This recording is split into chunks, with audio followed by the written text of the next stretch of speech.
Alright guys, so this is going to be something a little bit different that I don't usually do on this channel. I'm going to make a PvE build for you guys, and I figured just because, you know, the global event's starting, everyone's farming, I figured I'd give you guys a build that you can use throughout the global event that's actually going to be really good. If you're a new player, this might not be that good because you need a striker classified. But other than that, let's get directly into this build. Alright, getting directly into this build, I use this, and I don't use this exact build in the gameplay. I actually use like regular mods instead of damage to elite mods, but this is what I would normally run.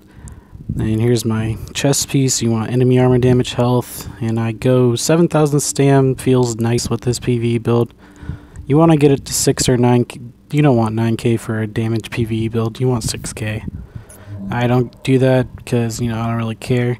Enemy armor damage, firearms. Enemy armor damage on knee pads, damage to elites. You want damage to elites everywhere you can, which means your mask and knee pads. I rolled health. You could roll skill power or crit damage. It doesn't really matter.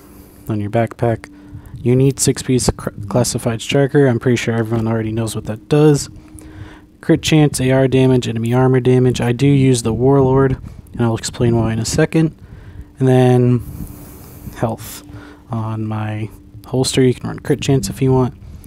I run a destructive, responsive warlord, and basically you take 20% less damage when firing, so it's easier to tank, and when you build up your stacks you do more damage and you get the healing rate.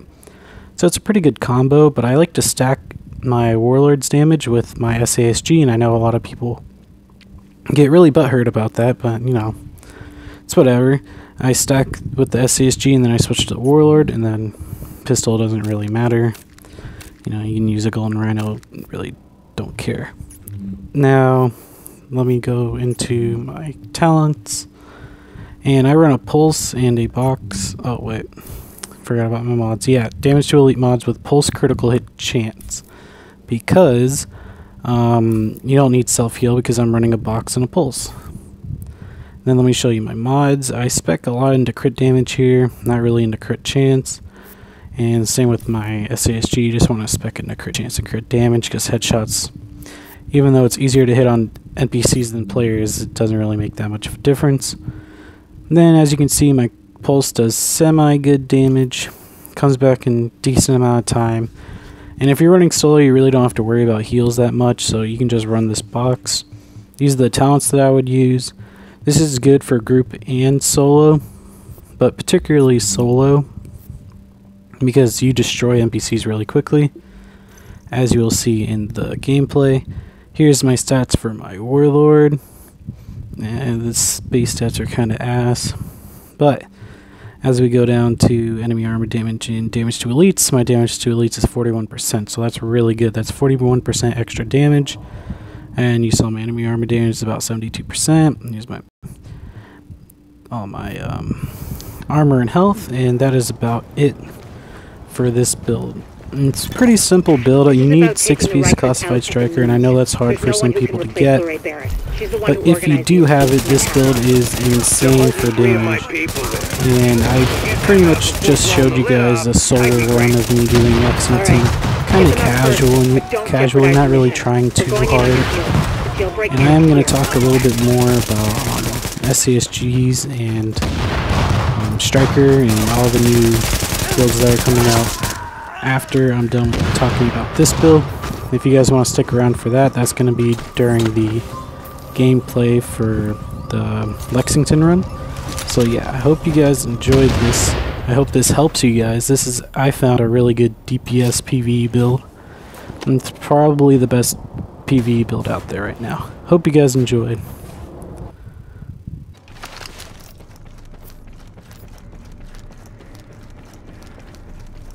Alright, so now I'm going to talk about what I've been doing during the global events and how you guys can get a little bit more G credits and just other stuff about like SASGs and stuff. I know a lot of people don't really like me talking that much, which is why I said if you guys wanted to leave the video earlier, you could.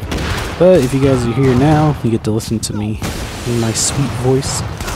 And let's talk about what I've been doing. I've just been doing Lexington and Clear Sky. I've opened about 20 caches, And I'm pretty much 1 or 2 pieces away from every gear set, classified gear set that's new. And I'm really excited to show you guys my pred build that I'm making. I pretty much have it already done. I just need the mask, and then I'm going to optimize it. And I already have another build that, you know, kind of shuts the haters up. I don't really even call them haters. They're just trying to prove a point, saying that the SSG is broken. It's really not. It has the second lowest base damage. I'm pretty sure behind the Showstopper, and even if they did take off auto aim for the SASG, I'd just use a Showstopper, so it's not even really a big deal to me. I just don't like when people call it like a bullshit build or a trash build just because of one gun. I mean, it's in the game, it's not even that bad. People can kill it, it's not terrible. Like, if you can shoot it really well, then use it. Don't listen to all these fucksticks that say it's trash to use. It's not easy to use either. You really need to practice and have a good rhythm with it, or else you're just gonna keep getting stuck up with it. Like, I've been using it since 1.5, Striker 1.5, even when it was like not popular and I was still bopping kids.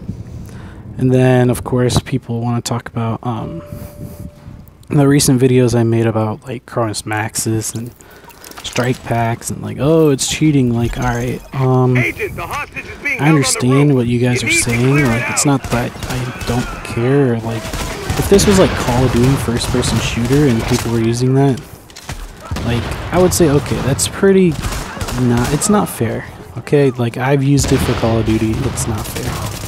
But for Division, I kind of tried to show you guys, like, hey, this kind of isn't the best thing to use. Like, it's kind of trash because it's made for first-person shooters, and I don't understand why people still think that it's okay to use for Division. Like, it's okay, but like, if you want to do it,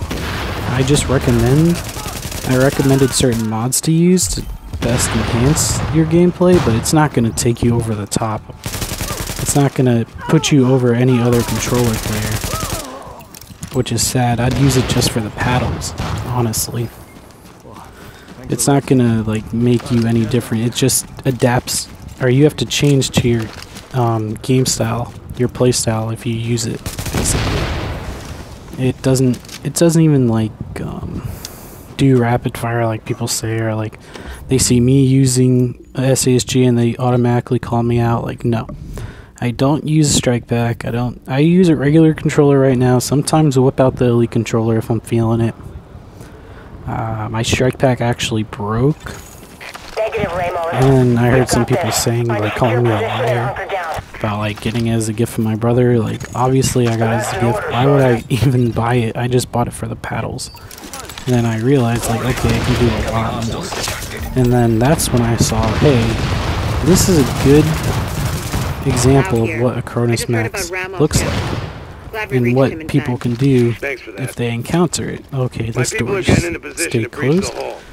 So I did a video on that, and then people asked if they can see what mods I used, and then I just told them. That's basically it. I tried to stress that, like, hey, it's not that good, but you know, it's whatever. And that's about it for me talking, honestly. I can talk a little bit more about the GE. I know a lot of people are kind of mad. They've opened up a lot of caches and haven't gotten what they wanted. I'm enjoying it. This build that I'm using is pretty much the main build I've been using for the global event, and I just rip NPCs like it's nothing. It's pretty easy. I know people are just waiting for Predmark to come out and see if it's OP. I was using 5-piece earlier, and it was hitting decently hard. Like, I beat a couple Striker builds with it, which was pretty impressive. But I can tell some people aren't running Striker like how it should be run. Like, I know what I think should be run. It's 9k stam, like getting that healing rate, using either the house or an SASG or a Super 90.